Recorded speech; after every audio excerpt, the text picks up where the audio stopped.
और कोई भी आचार्य गुरु महामंडलेश्वर जी यदि हमारे सिलेबस के आधार से यानी हमारे पवित्र सद्ग्रंथों में वर्णित ज्ञान को हमें बता रहा है तो वो ज्ञान है सही।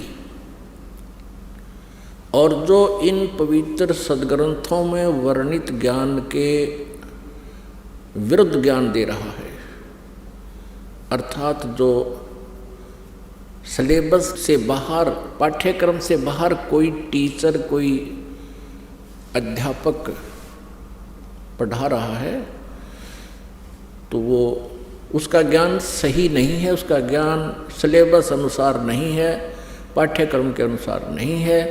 तो ऐसे ही जो आध्यात्मिक टीचर हैं, आध्यात्मिक गुरु हैं, आचार्य हैं, यदि वो हमारे सद्ग्रंथों में वर्णित उल्लेख के आधार से वो अपना ज्ञान सुना रहे हैं, जनता को प्रवचन कर रहे हैं, तो वो ज्ञान सही है, वो अध्यापक सही है। वो क्योंकि ये जो आध्यात्मिक गुरु हैं ये भी टीचर होते हैं, ये आध्यात्मिक टीचर हैं। और हमारा सिलेबस है ये पवित्र सद्ग्रंथ, इनमें वर्णित विधि और ज्ञान को जो टीचर अर्थात जो आचार्य गुरु हमें बता रहा है तो वो टीचर सही है, वो आचार्य है।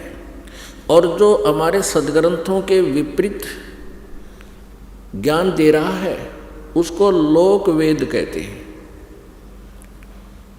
वो लोक वेद मीन उसका सेल्फ मेड दंत कथा, तो वो ज्ञान निराधार होता है। और जिस प्रकार विद्यार्थियों का नाशक होता है वो टीचर, जो सिलेबस से बाहर का ज्ञान उनके अंदर फीड कर रहा है, ठीक इसी प्रकार वो आचार्य आध्यात्मिक टीचर, आचार्य गुरु, वो शत्रु है उस मानव समाज का, श्रद्धालुओं का, जो उसके ऊपर आश्रित हैं और वो सद्ग्रंथों के विपरीत ज्ञान दे रहा है। और सद्ग्रंथों में वर्णित, शास्त्रों में वर्णित विधि से विपरीत भक्ति विधि बता रहा है, मनमाना आचरण करा रहा है, वो टीचर ठीक नहीं, वो आचार्य ठीक नहीं, वो शत्रु है आप जी का। अब ये निर्णय करना पड़ेगा कि कौन आचार्य ठीक ज्ञान दे रहा है और कौन गलत दे रहा है। श्रीमद् भगवत गीता अध्याय नंबर 16 के श्लोक नंबर 23 और 24 में स्पष्ट किया है गीता ज्ञानदाता ने कि जो शास्त्र विधि को त्याग कर मनमाना आचरण करते हैं उनको न तो सुख होता है, न उनकी गति होती है, और न ही कोई सिद्धि को वो प्राप्त होते हैं, अर्थात व्यर्थ। इससे तेरे लिए 24वें श्लोक में 16वें अध्याय के गीत श्रीमद् भगवत गीता अध्याय 16 के श्लोक 24 में तुरंत कहा है, इससे तेरे लिए अर्जुन कर्तव्य और अकर्तव्य की व्यवस्था में कौन सी साधना करनी चाहिए, कौन सी त्याग देनी चाहिए, नहीं करनी चाहिए, उनके लिए शास्त्र ही प्रमाण है। बात खत्म होगी।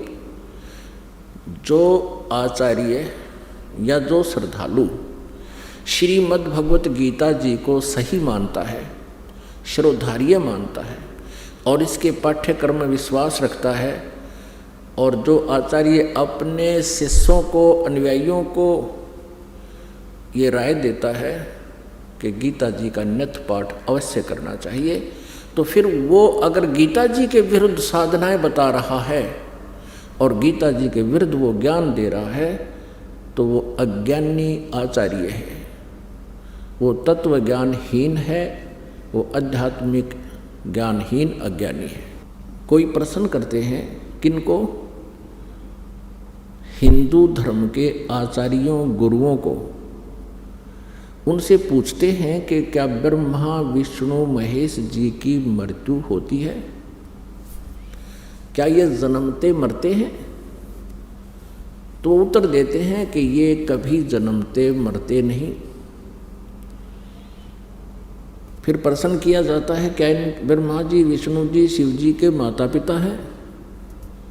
वो कहते हैं, जब इनका जन्म मृत्यु होता ही नहीं, माता पिता का प्रश्न ही नहीं।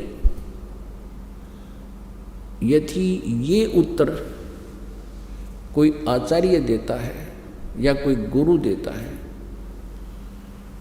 वो अज्ञानी व्यक्ति है, वो लोक वेद सुना रहा है, वो दंत कथा सुना रहा है, और इन भोली श्रद्धालुओं को, इन विश्वासियों को, या जो उस पर विश्वास किए बैठे हैं उसको, उस अज्ञानी को और संत आचार्य मान कर बैठे हैं, उनका जीवन नाशक है। ईसा मसीह जी ने कहा था जनता को, श्रद्धालुओं को, कि तुम जिनको गुरु मानते हो वो गुरु नहीं है, उनके पास आध्यात्मिक ज्ञान नहीं है। वो तुमसे इतना मीठा बोलते हैं, तुम उनको एक नेक व्यक्ति मानते हो, लेकिन वो तुम्हारे जीवन के खाने वाले राक्षस हैं। जैसे तुम उनको भेड़ मानते हो, वो भेड़ के रूप में भेड़िया है। और इसी बात का दुख माना था उन दुष्ट नकली गुरुओं ने, और उस महापुरुष को मौत के घाट पहुंचवा दिया। जनता को सत्य से परिचित नहीं होने दिया।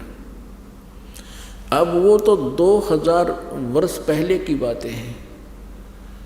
अब समाज शिक्षित है, इन नकलियों की दाल अब गलेगी नहीं। सदग्रंथ हमारे पास हैं, और सदग्रंथों में हम इन तथ्यों को जब देखेंगे, फिर उन नकली गुरुओं को धिक्कार देंगे कि जुबान बंद कर लो, बस बहुत हो लिया तुम्हारा। अभी तक इन श्रद्धालुओं को अपने ही सदग्रंथों की जानकारी नहीं है। किसी भी पवित्र धर्म के श्रद्धालुओं को अपने धर्म के सदग्रंथों की जानकारी नहीं है। वो हमें क्या संदेश दे रहे हैं? उनके गुरुओं ने जो भी लोक वेद सुनाया है, उसको उन्होंने शास्त्र वाला ज्ञान मानकर शिरोधार्य कर रखा है। वो बिल्कुल व्यर्थ है।